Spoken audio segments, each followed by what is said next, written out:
वलीद साहब, आपसे ये जानना चाहती हूँ कि एक तरफ तो हम लोग ये कह रहे थे कि गवर्नमेंट कोई एक्शन नहीं ले रही, कोई बात नहीं कर रही। रिचर्ड गर्नल जो हैं वो आए रोज़ कोई ना कोई ट्वीट करते रहते हैं, लेकिन हुकूमत ने चुप साधी हुई है। कल जब चुप्पी का रोज़ा ख्वाजा साहब ने तोड़ा तो ऐसा तोड़ा कि मतलब सभी ये सोच रहे थे कि ख्वाजा साहब ने क्या कह दिया। अब जो उसके ऊपर रिएक्शन आया और शायद ख्वाजा साहब ने खुद भी नहीं इस बात का ख्याल किया होगा कि वो क्या क्या बातें कह गए, तो उसके ऊपर जो रिचर्ड गर्नल साहब हैं वो ये कहते हैं कि पाकिस्तानी सफारत खान और सफ़ीर रिजवान शेख को कुछ वजाहतें देना होंगी क्योंकि पाकिस्तान के वज़ीर दिफा की तरफ से जान से मारने की धमकियाँ और ऑपरेशन गोल्डस्मिथ जैसी अहमकाना बातें गैर जिम्मेदाराना गुफ्तगू है। इस बात का भी जायजा लिया जाए कि अमेरिका टैक्स दहंदगान के पैसों से पाकिस्तान को क्या इमदाद फराहम करता है। कहीं ना कहीं कुछ टेबल्स पर यह भी गुफ्तगू हो रही है कि चूंकि इंटरनेशनल प्रेशर बढ़ता चला जा रहा है, यही वजह है कि मुज़ाकरात की टेबल पर बैठना भी पड़ रहा है। सर, मुज़ाकरात के दौरान जहां पर सियासी तबसरों से गुरेज करने का कहा था याद सादिक साहब ने, आपको नहीं लगता कि कह देते लेकिन थोड़ा सा हथौला रखते हैं, इसके कॉन्सिक्वेंसेस क्या हो सकते हैं? देखें, ये जो रिचर्ड गर्नल का मसला है उसको पाकिस्तान को बिल्कुल उसमें एंटर नहीं होना चाहिए था, क्योंकि वो सोशल मीडिया पे वो चीज़ें कर रहे थे और उनको करने दे, ठीक है। जो भी अगर कोई ऑफिशियली जो अमेरिकन गवर्नमेंट है उसकी तरफ से ऐसी कोई बात आए तो फिर देखा जा सकता है कि क्या मामला है। इसका रिएक्शन जो है, sir, he is the part of his cabinet. Cabinet का मेंबर है, लेकिन मैं कह रहा हूँ कि वो आपने देखा होगा शुरू की जो उसकी ट्वीट्स थी जी। और उसमें कोई ऐसी चीज़ें नहीं थी जो पुरानी ट्वीट थी।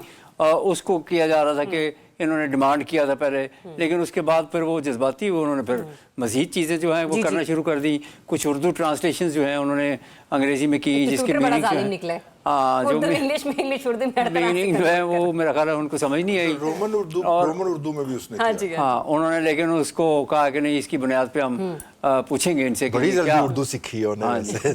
तो ये मामला जो है वो मेरे ख्याल से कोई बहुत बड़ा सीरियस मामला नहीं है। अच्छा। हाँ जी, लेकिन ये जो प्रेशर है EU की तरफ से या मतलब इवन जो अमेरिकन गवर्नमेंट ने जो मिलिट्री कोर्ट्स के ऊपर स्टेटमेंट दी है, ये वाज़ेह स्टेटमेंट है, उसमें गवर्नमेंट की स्टेटमेंट है, ठीक है।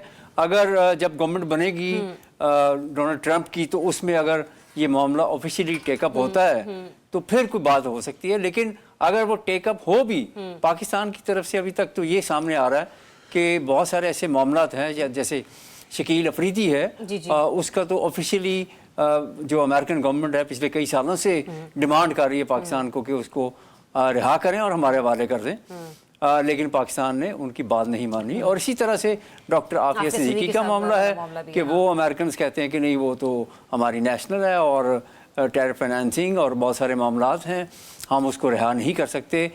लेकिन कुछ अब ऐसा मामला आया है जिसमें पाकिस्तान जो है वो कोई अपील कर सकता है या उनको रिक्वेस्ट कर सकता है कि इस बुनियाद पे आप उसको रिहा कर दें।